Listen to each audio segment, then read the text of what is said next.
প্রমথ চৌধুরীর প্রবন্ধ বই পড়া পাঠ করছি চুমকি সরকার। প্রবন্ধটি কটেজ লাইব্রেরি ও ভবানীপুর ইনস্টিটিউটের সাহিত্য শাখার অধিবেশনে পঠিত হয়েছিল। প্রবন্ধ আমি লিখি এবং সম্ভবত যত লেখা উচিত তার চাইতে বেশিই লিখি, কিন্তু সে প্রবন্ধ সর্বজন সমক্ষে পাঠ করতে আমি স্বভাবতই সংকুচিত হই। লোকে বলে আমার প্রবন্ধ কেউ পড়ে না। যে প্রবন্ধ লোকে স্বেচ্ছায় পড়ে না সে প্রবন্ধ অপরকে পড়ে শোনানোটা অবশ্য শ্রোতাদের উপর অত্যাচার করারই শামিল। এ সত্ত্বেও আমি আপনাদের অনুরোধে আজ যে একটি প্রবন্ধ পাঠ করতে প্রস্তুত হয়েছি তার কারণ লাইব্রেরি সম্বন্ধে কথা কইবার আমার কিঞ্চিত অধিকার আছে। কিছুদিন পূর্বে সাহিত্যপত্রে আমার সম্বন্ধে এই মন্তব্য প্রকাশিত হয় যে আমি একজন উদাসীন গ্রন্থকীট। এর অর্থ কোনো কোনো লোক যেমন সংসারের প্রতি বিতরাগ হয়ে বনে গমন করেন, আমিও তেমনি সংসারের প্রতি বিতরাগ হয়ে লাইব্রেরিতে আশ্রয় নিয়েছি।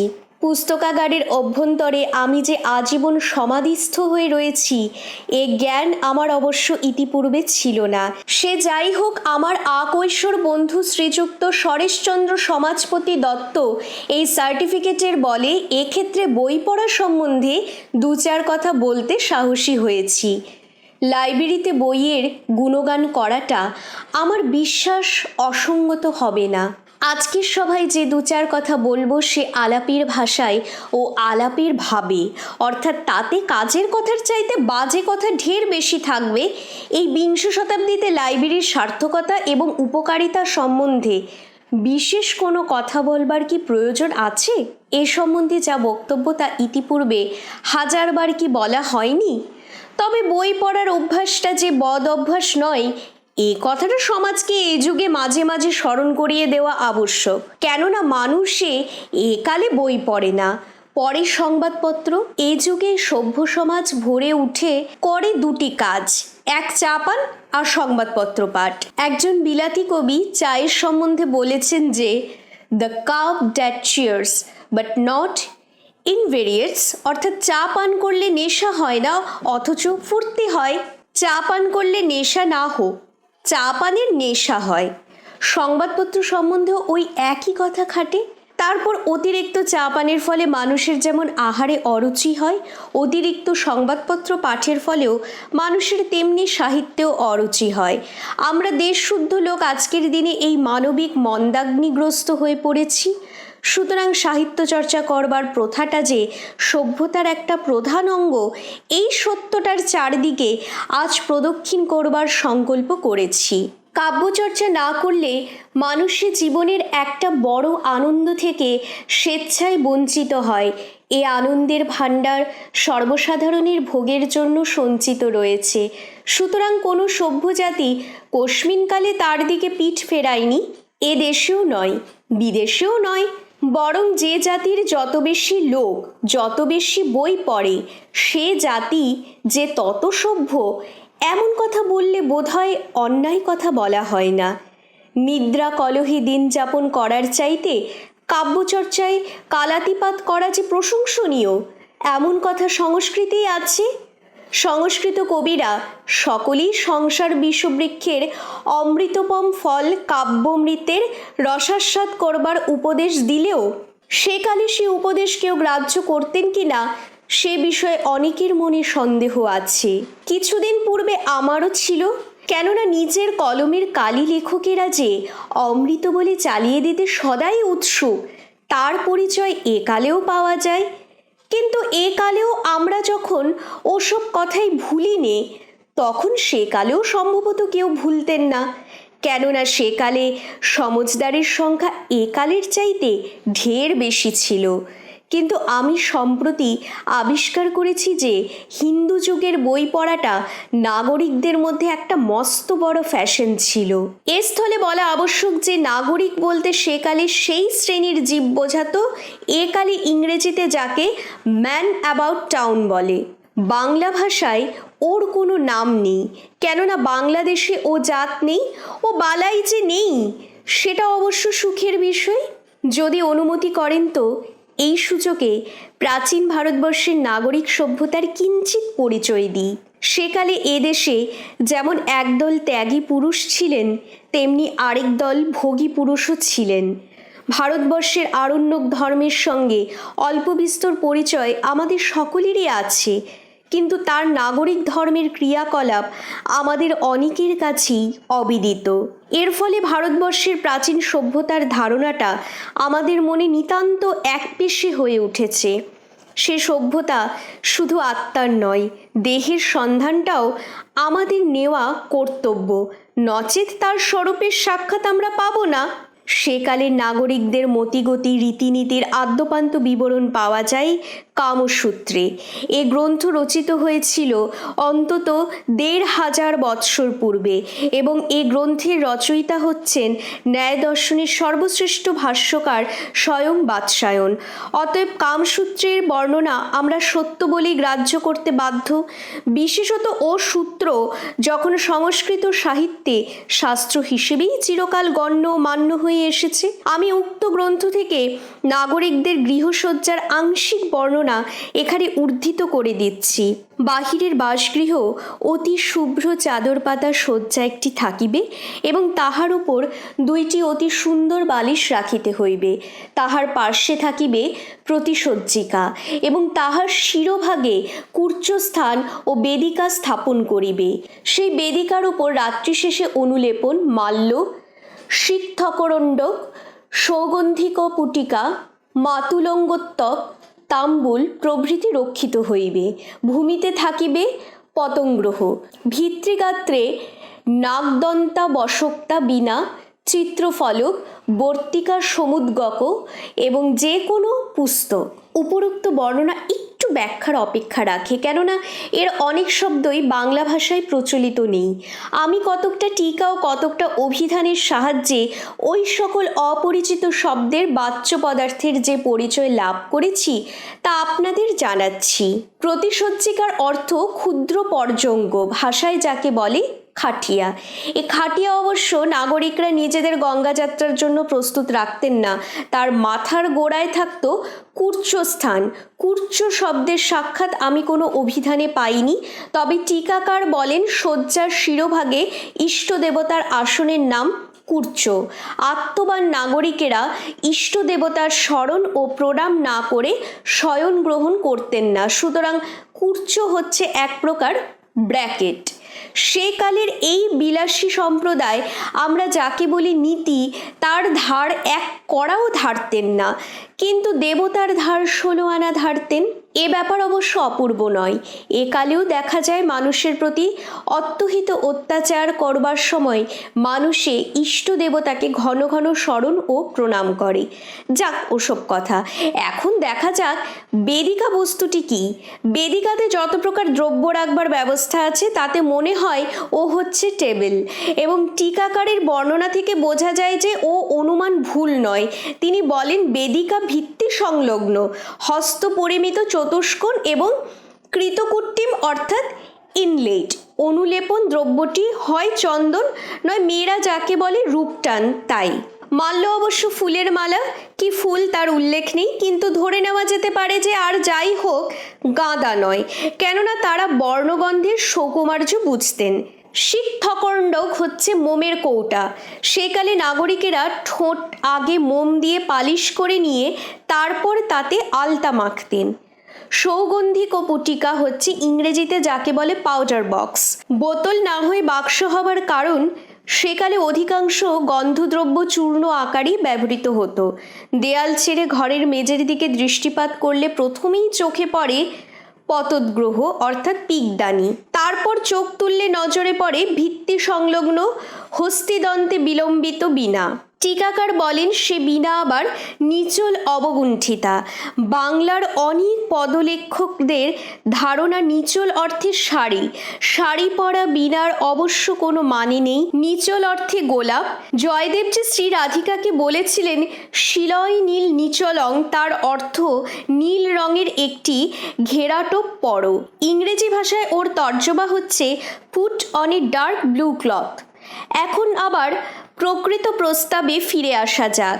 তারপর পাই চিত্রফলক। সংস্কৃত কাব্যের বর্ণনা থেকে অনুমান করা যায় পুরাকালে ছবি কাঠের উপর আঁকা হতো, কাপড়ের উপরে নয়। বর্তিকার সমুদ্গকের অর্থ তুলি ও রং রাখবার বাক্স। তারপর বই। নাগরিকদের গৃহের এবং দেহের এই সাজসজ্জার বর্ণনা থেকে বুঝতে পারবেন তারা কি চরিত্রের লোক ছিলেন। তারপর প্রশ্ন ওঠে বই নিয়ে এ প্রকৃতির লোকেরা কি করতেন, কেননা নাগরিকেরা আর যাই হন তারা যেসব উদাসীন গ্রন্থকের ছিলেন না সে বিষয়ে আর কোনো সন্দেহ নেই। পুস্তক কি তবে এদের গৃহসজ্জার জন্য রক্ষিত হতো, যেমন আজকাল কোনো কোনো ধনী লোকের গৃহে হয়? এ সন্দেহ দৃঢ় হয়ে আসে যখন টিকাকারের মুখে শুনতে পাই যে এই সকল বিনাদি দ্রব্য সর্বদা উপঘাতের অর্থাৎ ব্যবহার করিয়া নষ্ট করিবার জন্য নহে, কেবল বাসগৃহের শোভা সম্পাদনার্থ ভিত্তিনিহিত হস্তিদন্তে ঝুলাইয়া রাখিতে হইবে। কালে ভদ্রে কখনো প্রয়োজন হইলে তাহা সেখান হইতে নামাইতে হইবে। পূর্বোক্ত সন্দেহের আরও কারণ আছে। সূত্রকার যখন বলেছেন য কশ্চিৎ পুস্তকাং অর্থাৎ যা হোক একটা বই, তখন ধরে নেওয়া যেতে পারে যে সেই বই আর যে কারণেই হোক পড়বার জন্য রাখা হতো না। কিন্তু টিকাকার আমাদের এই সন্দেহ ভঞ্জন করেছেন। তার কথা এই য কশ্চিৎ এটি সামান্য নির্দেশ হইলেও তখনকার যে কোনো কাব্য তাহাই পড়িবার জন্য রাখিবে। ইহাই যে সূত্রকারের উপদেশ তাহা স্পষ্ট বোঝা যাইতেছে। টিকাকারের এই সিদ্ধান্ত আমি গ্রাহ্য করি। বীণা ও পুস্তক দুই সরস্বতীর দান হলেও ও দুই গ্রহণ করবার সমান শক্তি এক দেহে প্রায় থাকে না। বীণা বাদন বিশেষ সাধনা সাধ্য, পুস্তক পঠন অপেক্ষাকৃত ঢের সহজ। সুতরাং বই পড়ার অধিকার যত লোকের আছে, বীণা বাজাবার অধিকার তার সিকি লোকেরও নেই। এই কারণে সকলকে জোর করে বিদ্যাশিক্ষা দেবার ব্যবস্থা এই যুগের সকল সভ্য দেশেই আছে, কিন্তু কাউকে জোর করে সঙ্গীত শিক্ষা দেবার ব্যবস্থা কোনো অসভ্য দেশেও নেই। অতএব নাগরিকেরা বীণা দেওয়ালে টাঙিয়ে রাখতেন বলে যে পুঁথির ডুরি খুলতেন না, এইরূপ অনুমান করা অসঙ্গত হবে। সে যাই হোক, টিকাকার বলেছেন যে সে বই নয় তখনকার বই, এই উক্তি প্রমাণ যে সে বই পড়া হতো। সে বই এখনকার নয় কিন্তু সেকালের, যাকে ইংরেজিতে বলে ক্লাসিক। তা ভদ্র সমাজে অনেক লোক ঘরে রাখে পড়বার জন্য নয়, দেখাবার জন্য, কিন্তু হালের বই লোকে পড়বার জন্যই সংগ্রহ করে, কেননা অপর কোনো উদ্দেশ্যে তা গৃহজাত করবার কোনোরূপ সামাজিক দায় নেই। আরেক কথা, আমরা বর্তমান ইউরোপের সভ্য সমাজেও দেখতে পাই যে এখনকার বই পড়া সে সমাজের সভ্যদের ফ্যাশনের একটি প্রধান অঙ্গ। আনাতোল ফ্রান্সের টাটকা বই পড়িনি এ কথা বলতে প্যারিসের নাগরিকেরা যাদৃশ লজ্জিত হবেন, সম্ভবত কিপলিংয়ের কোনো সদ্যপ্রসূত বই পড়িনি বলতে লন্ডনের নাগরিকেরাও তাদৃশ লজ্জিত হবেন। যদিচ আনাতোল ফ্রান্সের লেখা যেমন সুপাঠ্য, কিপলিংয়ের লেখা তেমনি অপাঠ্য। এ কথা আমি আন্দাজে বলছি নে। বিলেতে একটি ব্যারিস্টারের সঙ্গে আমার পরিচয় ছিল। জড়রোগ তিনি মাসে 10-20 হাজার টাকা রোজগার করতেন। অত না হোক, যা রটে তা কিছু বটেই তো। এই থেকে আপনারা অনুমান করতে পারেন তিনি ছিলেন কত বড় লোক। এত বড় লোক হয়েও তিনি একদিন আমার কাছে অস্কার ওয়াইল্ডের বই পড়েননি এই কথাটা স্বীকার করতে এতটা মুখ কাঁচুমাচু করতে লাগলেন, যতটা চোর ডাকাতরাও কাঠগড়ায় দাঁড়িয়ে গিলটি করতে সচরাচর করে না। অথচ তার অপরাধটা কি? অস্কার ওয়াইল্ডের বই পড়েননি, এই তো। ওর সব বই পড়েছি স্বীকার করতে আমরা লজ্জিত হই। শেষটা তিনি এর জন্য আমার কাছে কৈফিয়ত দিতে শুরু করলেন। তিনি বললেন যে আইনের অশেষ নজির উদরস্থ করতেই তার দিন কেটে গিয়েছে, সাহিত্য পড়বার তিনি অবসর পাননি। বলা বাহুল্য, এইরকম ব্যক্তিকে এদেশে আমরা একসঙ্গে রাজনীতির নেতা এবং সাহিত্যের শাসক করে তুলতুম, কিন্তু সাহিত্যের সঙ্গে তার কোনো সম্পর্ক নেই। এ কথা কবুল করতে তিনি যে এতটা লজ্জিত হয়ে পড়েছিলেন তার কারণ তার এ জ্ঞান ছিল যে তিনি যত আইনজ্ঞই হন আর যত টাকাই করুন, তার দেশে ভদ্র সমাজে কেউ তাকে বিদগ্ধজন বলে মান্য করবে না। সংস্কৃত বিদগ্ধ শব্দের প্রতিশব্দ কালচার্ড।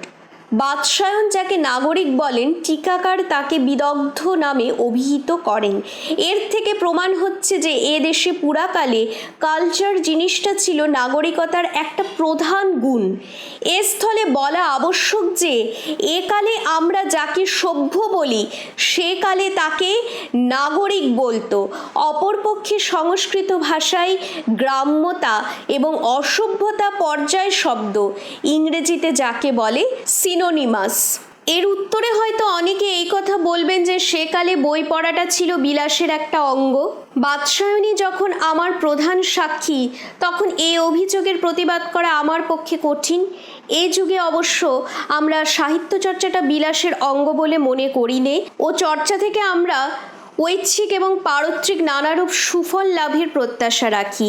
আপনারা সকলেই জানেন যে সংস্কৃত সাহিত্যে মাল্যচন্দন বনিতা এ তিন একই সঙ্গেই যায় এবং ও তিনি ছিল এক পর্যায়ভুক্ত। কিন্তু আমাদের কাছে মালাচন্দনের সামিল বনিতাও নয়, কবিতাও নয়। কাজেই আমাদের চোখে সেকালের নাগরিক সমাজের রীতিনীতি অবশ্য দৃষ্টিকটু ঠেকে, কেননা আমাদের চোখের পেছনে আছে আমাদের মন এবং আমাদের মনের পিছনে আছে আমাদের বর্তমান সামাজিক বুদ্ধি। এই কারণে প্রাচীন সমাজের প্রতি সুবিচার করতে হলে সে সমাজকে ঐতিহাসিকের চোখ দিয়ে দেখা কর্তব্য। তাই আমি উদাসীন গ্রন্থকীট হিসেবে নাগরিকদের উক্ত রূপ সাহিত্য চর্চার ফলাফল একটুখানি আলোচনা করে দেখতে চাই। বলা বাহুল্য, ঐতিহাসিক হতে হলে প্রথমত বর্তমানের প্রতি উদাসীন হওয়া চাই, দ্বিতীয়ত প্রাচীন গ্রন্থের কীট হওয়া চাই, আরও অনেক হওয়া চাই, কিন্তু ও দুটি না হলে নয়। যে সমাজে কাব্যচর্চা হচ্ছে বিলাসের একটি অঙ্গ, সে সমাজ যে সভ্য, এই হচ্ছে আমার প্রধান বক্তব্য। যা মনের বস্তু তা উপভোগ করবার ক্ষমতা বর্বর জাতির মধ্যে নেই। ভোগ অর্থে তারা বোঝে কেবলমাত্র দৈহিক প্রবৃত্তির চরিতার্থতা।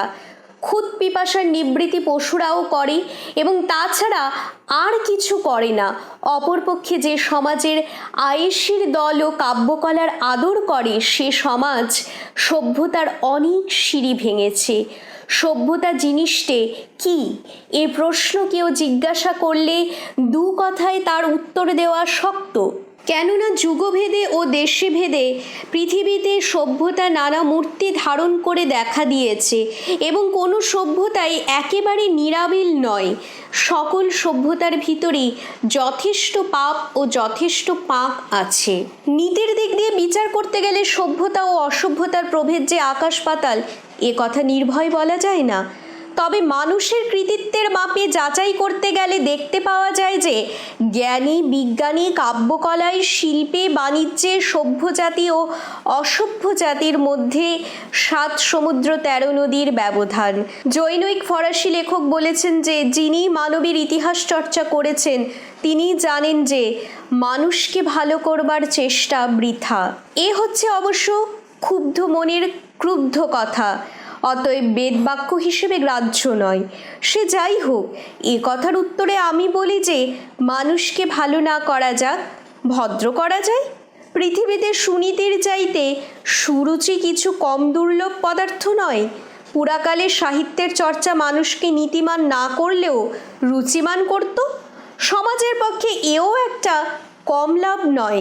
ধরে নেওয়া যাক সেকালে নাগরিক সমাজ কাব্যকে মনের বেশভূষার উপকরণ হিসেবে দেখত। তারা যে হিসেবে ওষ্ঠে যাবক ধারণ করতেন, সেই হিসাবেই কণ্ঠে শ্লোক ধারণ করতেন। এ অনুমান নিতান্ত অমূলক নয়। সংস্কৃত ভাষায় একটি নাতিহর্ষ শ্লোক সংগ্রহ আছে যার নাম বিদগ্ধ মুখমণ্ডলম। ওরকম নামকরণের ফলে কাব্য অবশ্য রঙের কোঠায় পড়ে যায়। সে যাই হোক, নাগরিকদের বই পড়া যে একেবারে ভস্যে ঘি ঢালার সামিল ছিল না এবং তাদের বৈদগ্ধ যে তাদের মনুষ্যত্ব অনেকটা রক্ষা করেছিল, একটি উদাহরণের সাহায্যে তার প্রমাণ দিচ্ছি। চরিত্রহীন অথচ কলাকুশল নাগরিকদের সেকালে সাধারণ সংজ্ঞা ছিল বিট, এই বিটের একটি ছবি আমরা মৃচ্ছকটিকে দেখতে পাই। ওই নাটকে রাজশালক সকারের সঙ্গে বিটের তুলনা করলেই নিরক্ষর ও বিদগ্ধজনের প্রকৃতির তারতম্য স্পষ্ট দেখতে পাওয়া যায়। উভয়ই সমান বিলাসভক্ত, কিন্তু সকার পশু আর বিট সুজন। সকারের ব্যবহার দেখলে ও কথা শুনলে তাকে অর্ধচন্দ্র দিতে হাত নিষ্পিস করে। অপরপক্ষে বিটের ব্যবহারের সৌজন্য, ভাষার আভিজাত্য, মনের সরসতা এত বেশি যে তাকে সাদর সম্ভাষণ করে ঘরে এনে বসাতে ইচ্ছে যায় দুদণ্ড আলাপ করবার জন্য। বৈদগ্ধ্য যে একটি সামাজিক গুণ, একথা অস্বীকার করাই সত্যের অপলাপ করা হবে। মার্জিত রুচি, পরিষ্কৃত বুদ্ধি, সংযত ভাষা ও বিনীত ব্যবহার মানুষকে চিরকাল মুগ্ধ করে এসেছে এবং সম্ভবত করবে। এ সকল বস্তু সমাজকে উন্নত না হোক অলঙ্কৃত করে এবং এ সকল গুণ কাব্য ও কলার চর্চা ব্যতীত রক্ত মাংসের শরীরে আপনা হতে ফুটে ওঠে না। তবে এ কথা ঠিক যে প্রাচীন সভ্যতা এর সকল গুণের যতটা মূল্য দিত, আমরা ততটা দিইনি। তার কারণ সেকালের সভ্যতা ছিল অ্যারিস্টোক্রেটিক, আর একালের সভ্যতা হতে চাচ্ছে ডেমোক্রেটিক। সেকালে তারা চাইতেন আকার, আমরা চাই বস্তু। তারা দেখতেন মানুষের ব্যবহার, আমরা দেখতে চাই তার ভেতরটা। তারা ছিলেন রূপভক্ত, আমরা গুণলুব্ধ। ক্লাসিক সাহিত্যের সঙ্গে আধুনিক সাহিত্যের তুলনা করলে এ প্রভেদ সকলেরই চোখে ধরা পড়বে। এ যুগের সাহিত্য মাত্রেই রোম্যান্টিক, অর্থাৎ তাতে আর্টের ভাগ কম এবং আত্মার ভাগ বেশি। এর কারণ এই যুগের কবিরা কাব্যে আত্মপ্রকাশ করেন। এই যুগের কবি জনগণের প্রতিনিধিও নন, মুখপাত্রও নন। সুতরাং সে কবির মন নিজের মন, লৌকিক মনও নয়, সামাজিক মনও নয়। আর সেকালের কবিরা সামাজিকদের মনোরঞ্জন করতে চেষ্টা করতেন। সেকালের সামাজিকেরা কলাবিদ ছিলেন বলে সেকালের কবিরা রচনায় বস্তুর অপেক্ষা তার আকারের দিকেই বেশি মনোযোগ দিতে বাধ্য হতেন। সংস্কৃত অলঙ্কার শাস্ত্রে দেখতে পাই কবি কি বললেন, তার চাইতে কিভাবে বললেন তার মর্যাদা ঢের বেশি। সুতরাং নাগরিকদের কাব্যচর্চার ফলে প্রাচীন সাহিত্য যে আর্টিস্টিক হয়েছে এ কথা নির্ভয় বলা যেতে পারে। এইসব কারণে আমরা স্বীকার করতে বাধ্য যে নাগরিকদের কাব্যচর্চা একেবারে নিষ্ফল হয়নি, কেননা তার গুণে ক্লাসিক সাহিত্য অসামান্য সুষমা ও সামঞ্জস্য লাভ করেছে। কাব্যে আর্যের মূল্য যে কত বড় সে আলোচনায় আজ প্রবৃত হব না, কেননা সে আলোচনা দু কথায় শেষ করবার জো নেই। বহু যুক্তি, বহু তর্কের সাহায্যে ও সত্য প্রতিষ্ঠা করতে হবে। কেননা আমি পূর্বেই বলেছি, এই যুগের ডেমোক্রেটিক আত্মা আর্টকে উপেক্ষা করে, অবজ্ঞা করে, সম্ভবত মনে মনে হিংসাও করে। বোধহয় এই কারণে যে আর্টের গায়ে আভিজাত্যের ছাপ চিরস্থায়ী রূপে বিরাজ করে, অথচ ডেমোক্রেসির এ সত্য সর্বদা স্মরণ রাখা কর্তব্য যে লৌকিক মন বস্তুগত বলেই তা ম্যাটেরিয়ালিজমের দিকে সহজেই ঝোঁকে। এই বিপদ থেকে রক্ষা পাবার জন্য আর্টের চর্চা আবশ্যক। বই পড়ার শব্দটা মানুষের সর্বশ্রেষ্ঠ শখ হলেও আমি কাউকে শখ হিসেবে বই পড়তে পরামর্শ দিতে চাইনি। প্রথমত সে পরামর্শ কেউ গ্রাহ্য করবেন না, কেননা আমরা জাত হিসেবে শৌখিন নই। দ্বিতীয়ত অনেকে তা কুপরামর্শ মনে করবেন, কেননা আমাদের এখন ঠিক শখ করবার সময় নয়। আমাদের এই রোগ শোক দুঃখ দারিদ্র্যের দেশে জীবন ধারণ করাই যখন হয়েছে প্রধান সমস্যা, তখন সে জীবনকে সুন্দর করা, মহৎ করার প্রস্তাব অনেকের কাছে নিরর্থক এবং সম্ভবত নির্মম ঠেকবে। আমরা সাহিত্যের রস উপভোগ করতে আজ প্রস্তুত নই, কিন্তু শিক্ষার ফল লাভের জন্য আমরা সকলেই উদ্বাহু। আমাদের বিশ্বাস শিক্ষা আমাদের গায়ের জ্বালা ও চোখের জল দুই দূর করবে। এ আশা সম্ভবত দুরাশা, কিন্তু তা হলেও আমরা তা ত্যাগ করতে পারিনি, কেননা আমাদের উদ্ধারের অন্য কোনো সুদুপায় আমরা চোখের সম্মুখে দেখতে পাইনি। শিক্ষার মাহাত্ম্যে আমিও বিশ্বাস করি, এবং যিনিই যা বলুন, সাহিত্য চর্চা যে শিক্ষার সর্বপ্রধান অঙ্গ সে বিষয়ে কোনো সন্দেহ নেই। লোকে যে তা সন্দেহ করে তার কারণ এ শিক্ষার ফল হাতে হাতে পাওয়া যায় না, অর্থাৎ তার কোনো নগদ বাজার দর নেই। এই কারণেই ডেমোক্রেসি সাহিত্যের সার্থকতা বোঝে না, বোঝে শুধু অর্থের সার্থকতা। ডেমোক্রেসির গুরুরা চেয়েছিলেন সকলকে সমান করতে, কিন্তু তাঁদের শিষ্যেরা তাদের কথা উল্টো বুঝে প্রতিজনই হতে চায় বড় মানুষ।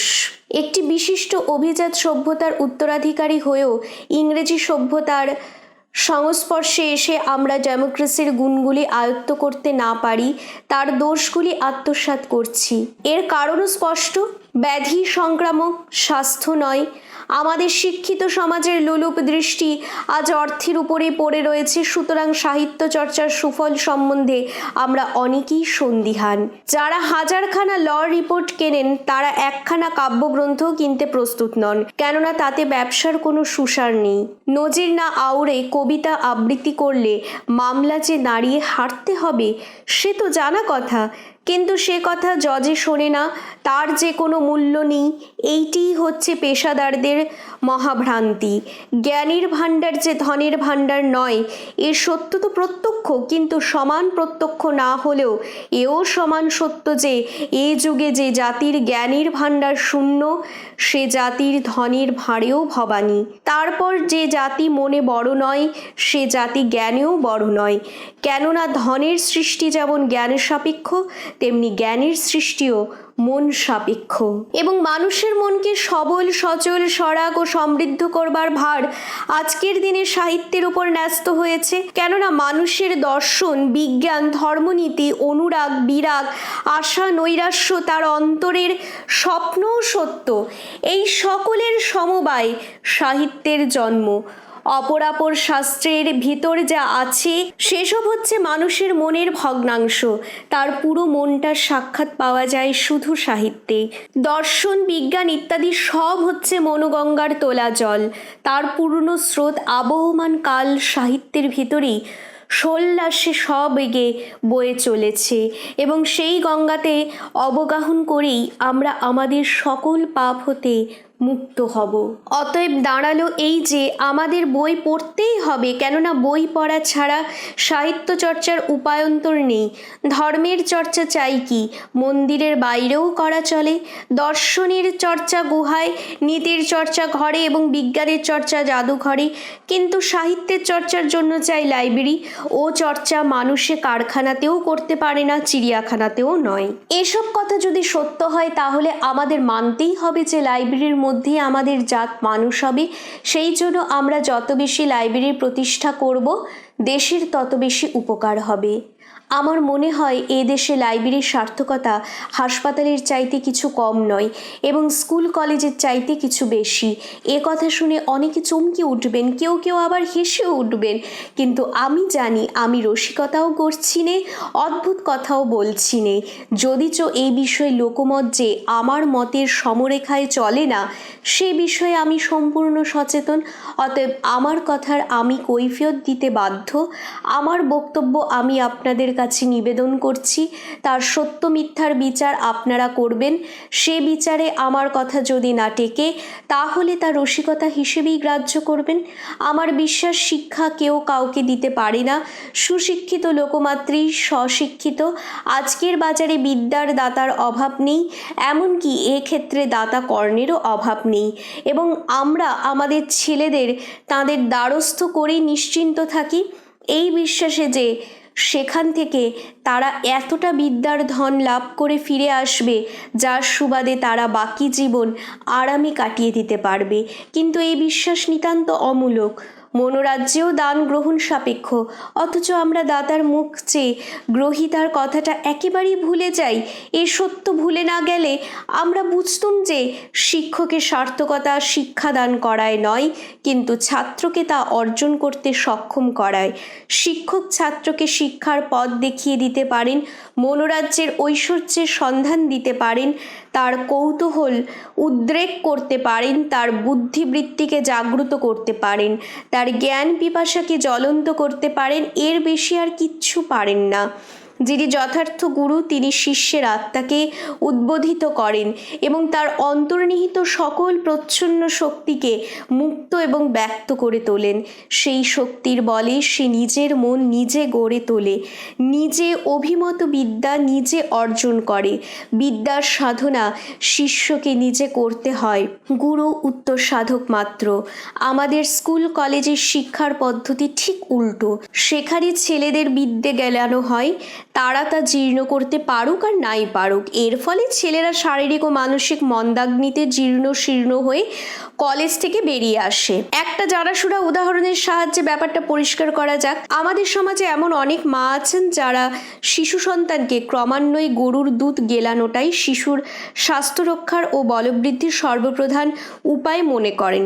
গোদুগ্ধ অবশ্য অতিশয় উপাদেয় পদার্থ, কিন্তু তার উপকারিতা যে ভোক্তার জীর্ণ করবার শক্তির উপর নির্ভর করে এ জ্ঞান ও শ্রেণীর মাতৃকুলের নেই। তাদের বিশ্বাস ও বস্তু পেটে গেলেই উপকার হবে। কাজে শিশু যদি তা গিলতে আপত্তি করে, তাহলে সে যে ব্যাদ্রা ছেলে সে বিষয়ে আর বিন্দুমাত্র সন্দেহ থাকে না। অতএব তখন তাকে ধরে বেঁধে জোর জবরদস্তি দুধ খাওয়ানোর ব্যবস্থা করা হয়।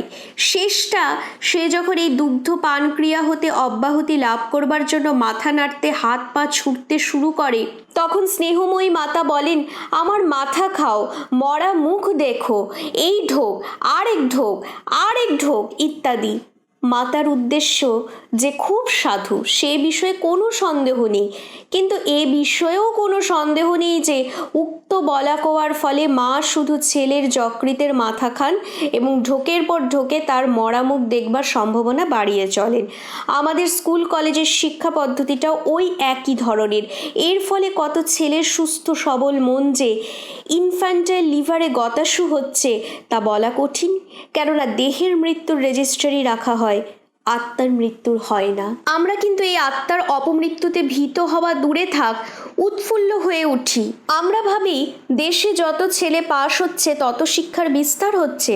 পাশ করা ও শিক্ষিত হওয়া যে এক বস্তু নয়, এ সত্য স্বীকার করতে আমরা কুণ্ঠিত হই।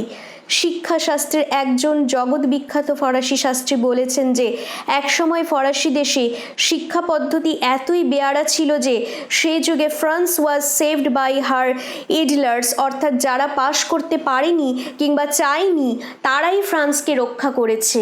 এর কারণ হয় তাদের মনের বল ছিল বলে কলেজের শিক্ষা তারা প্রত্যাখ্যান করেছিল, নয় সে শিক্ষা প্রত্যাখ্যান করেছিল বলেই তাদের মনের বল বজায় ছিল।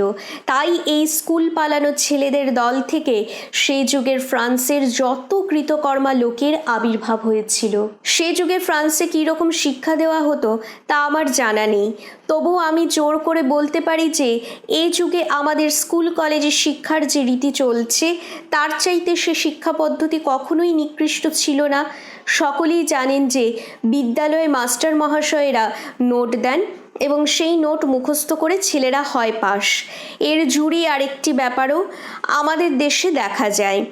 এ দেশে একদল বাজিকর আছে যারা বন্দুকের গুলি থেকে আরম্ভ করে উত্তরোত্তর কামানের গোলা পর্যন্ত গলাধ্যকরণ করে, তারপর একে একে সব গুলি উগলে দেয়।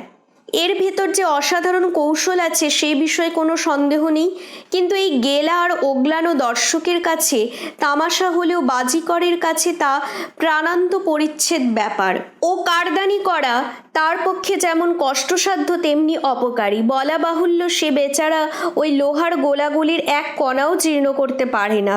আমাদের ছেলেরাও তেমনি নোট নামক গুরুদত্ত নানা আকারের ও নানা প্রকারের গোলাগুলি বিদ্যালয়ে গলাধ্যকরণ করে পরীক্ষালয়ে তা উদ্গীরণ করে দেয়। এর জন্য সমাজ তাদের বাহবা দেয় দিক, কিন্তু মনে যেন না ভাবে যে এতে জাতির প্রাণ শক্তি বাড়ছে। স্কুল কলেজের শিক্ষা যে অনেকাংশে ব্যর্থ সে বিষয়ে প্রায় অধিকাংশ লোকই একমত।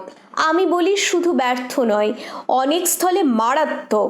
কেননা আমাদের স্কুল কলেজের ছেলেদের স্বশিক্ষিত হবার যে সুযোগ দেয় না, শুধু তাই নয়, স্বশিক্ষিত হবার শক্তি পর্যন্ত নষ্ট করে। আমাদের শিক্ষাযন্ত্রের মধ্যে যে যুবক নিষ্পেষিত হয়ে বেরিয়ে আসে, তার আপনার বলতে আর বেশি কিছু থাকে না, যদি না তার প্রাণ অত্যন্ত কড়া হয়। সৌভাগ্যের বিষয় এই, ক্ষীণপ্রাণ জাতির মধ্যেও জনকতক এমন কঠিন প্রাণের লোক আছে, হেন শিক্ষা পদ্ধতিও যাদের মনকে জখম করলেও এক্কেবারে বধ করতে পারে না। আমি লাইব্রেরিকে স্কুল কলেজের উপরে স্থান দিই এই কারণে যে এ স্থলে লোকে স্বেচ্ছায় স্বচ্ছন্দ চিত্তে স্বশিক্ষিত হওয়ার সুযোগ পায়। প্রতি লোক তার স্বীয় শক্তি ও রুচি অনুসারে নিজের মনকে নিজের চেষ্টায় আত্মার রাজ্যে জ্ঞানের পথে এগিয়ে নিয়ে যেতে পারে। স্কুল কলেজের বর্তমানে আমাদের যে অপকার করছে, সে অপকারের প্রতিকারের জন্য শুধু নগরে নগরে নয়, গ্রামে গ্রামে লাইব্রেরির প্রতিষ্ঠা করা কর্তব্য। আমি পূর্বে বলেছি যে লাইব্রেরি হাসপাতালের চাইতে কম উপকারী নয়, তার কারণ আমাদের শিক্ষায় বর্তমান অবস্থায় লাইব্রেরি হচ্ছে একরকম মনের হাসপাতাল। অতঃপর আপনারা জিজ্ঞেস করতে পারেন যে বই পড়ার পক্ষে নিয়ে এ ওকালতি করবার, বিশেষত প্রাচীন নজির দেখাবার কি প্রয়োজন ছিল? বই পড়া যে ভালো তা কে না মানে? আমার উত্তর, সকলে মুখে মানলেও কাজে মানে না। মুসলমান ধর্মে মানবজাতি দুই ভাবে বিভক্ত, এক যারা কেতাবি, আরেক যারা তা নয়। বাংলার শিক্ষিত সমাজ যে পূর্বদলভুক্ত নয়, এ কথা নির্ভয়ে বলা যায় না। আমাদের শিক্ষিত সম্প্রদায় মোটের উপর বাধ্য না হলে বই স্পর্শ করেন না। ছেলেরা যে নোট পড়ে এবং ছেলের বাপেরা যে নজির পড়েন, সে দুই বাধ্য হয়ে, অর্থাৎ পেটের দায়ে। সেই জন্য সাহিত্য চর্চা দেশে একরকম নেই বললেই হয়, কেননা সাহিত্য সাক্ষাৎভাবে উদরপূর্তির কাজে লাগে না। বাধ্য হয়ে বই পড়ায় আমরা এতটা অভ্যস্ত হয়েছি যে কেউ স্বেচ্ছায় বই পড়লে আমরা তাকে নিষ্কর্মার দলেই ফেলে দিই। অথচ এ কথা কেউ অস্বীকার করতে পারবেন না যে যে জিনিস স্বেচ্ছায় না করা যায় তাতে মানুষের মনের সন্তোষ নেই। একমাত্র উদরপূর্তিতে মানুষের সম্পূর্ণ মনন্তুষ্টি হয় না। এ কথা আমরা সকলেই জানি যে উদরের দাবি রক্ষা না করলে মানুষের দেহ বাঁচে না, কিন্তু এ কথা আমরা সকলে মানি না যে মনের দাবি রক্ষা না করলে মানুষের আত্মা বাঁচে না। দেহ রক্ষা অবশ্য সকলেরই কর্তব্য, কিন্তু আত্মরক্ষাও অকর্তব্য নয়। মানুষের ইতিহাসের পাতায় পাতায় লেখা রয়েছে যে মানুষের প্রাণ মনের সম্পর্ক যত হারায় ততই দুর্বল হয়ে পড়ে। মনকে সজাগ ও সবল রাখতে না পারলে জাতির প্রাণ যথার্থ স্ফূর্তি লাভ করে না। তারপর যে জাতি যত নিরানন্দ, সে জাতি তত নির্জীব। একমাত্র আনন্দের স্পর্শেই মানুষের মন প্রাণ সজীব, সতেজ ও সরাগ হয়ে ওঠে। সুতরাং সাহিত্য চর্চার আনন্দ থেকে বঞ্চিত হওয়ার অর্থ হচ্ছে জাতির জীবনী শক্তির হ্রাস করা।